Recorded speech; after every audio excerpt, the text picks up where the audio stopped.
Y'all, I'm back in my bird book again. Because we have had so many ladies join our coloring book Keep It Clean site on Facebook, I thought I would come in and do some leaves again. So as you remember last time, we did the tree, trunk, branches, and the nest. Now I want to show you how I'm doing these leaves. The same application that I do to these leaves can be done to a background or any other thing that you're doing. I'm using my Prismacolors. I'm going to do dark green 908. That is going to be my darkest shade or color. 909 grass green will be my medium. And then my light that I'm going to use sparingly is going to be 913.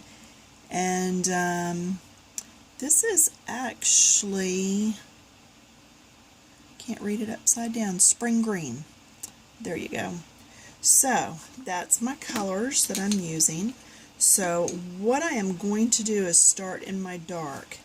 Now, anything that is underneath something else is going to be darker.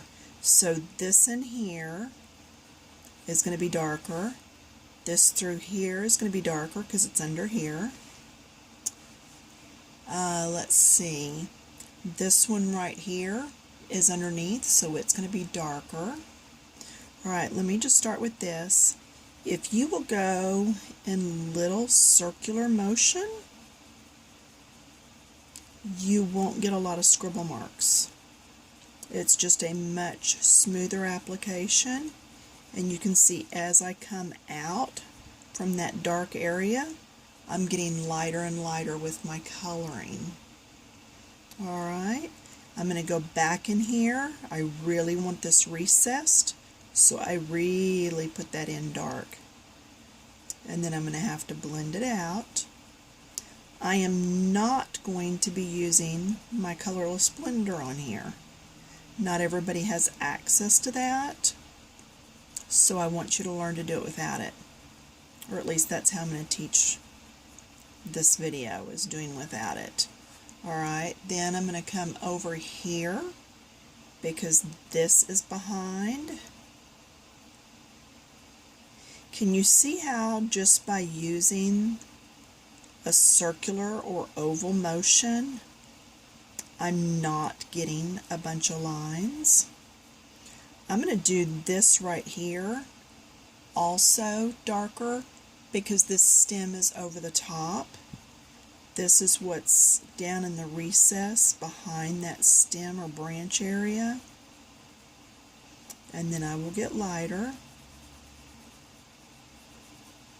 Okay, now I need to blend this out. You don't want any sort of a line.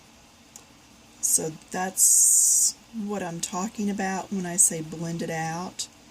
If you're a painter at all, it's like floating. When you put paint on one side of the brush and water on the other, you're making it to where there's no line. So I'm going to call that good enough. I'm going to come in with my next shade. Now, do you see how I came out from the first shade? I'm putting on the color, and now I'm going to go into that first shade. I always like to start out just a little ways. Now here you're going to see me not being in circles because I'm trying to go around that. I like to start out just a little bit till I can get the pressure on the pencil just right, and then go in towards the area that I'm trying to blend with. Now you'll see me go along edges straight, but then I'm going to come back in with my little circular motion and really get that blended.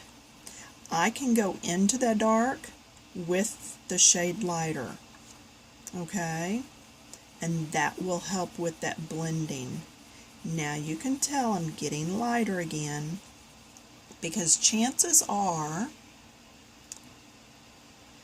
the light is traveling down through the branches, and every now and then, like here and this part that's sticking out here, are going to get hit by the light. As they get hit by that light, that's when I'm going to add a little bit lighter shades going on. You can always go up a shade to do your blending. So now this is all in, and I'm going to look through the camera because that shows me I see a little line right here, and it's minuscule. If you'll look through a camera, take a picture of your work, or go into your bathroom, look in the bathroom mirror, that is going to show you all your mistakes. Looking in reverse is just a good way to see that.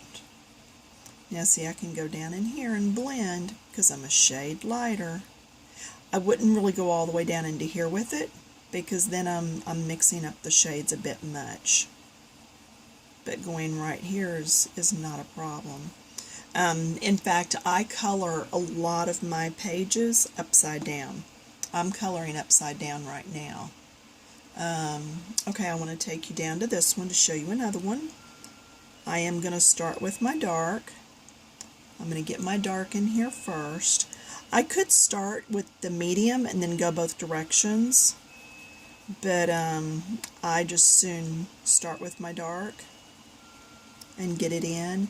Now, because this is way down on my page, I'm thinking there's not going to be too much light hitting this, and I'll come back in and put that brown stem in just because brown is what I started with on those. But yeah, I'm thinking there's not a lot of light that's going to be reflected off down here. So this one is going to have quite a bit of this dark. But then I see this one is behind, so this has to be even darker. So as I come up the side here, I've got to remember that. I don't want them to be all the same shade. So I'm going to go ahead and fade this out. I'm going to come in here, I'm going to really deepen this, and then circles to get rid of that line. And then I've got to carry the same color over here. And I know there's a line right there. Alright, then one shade up.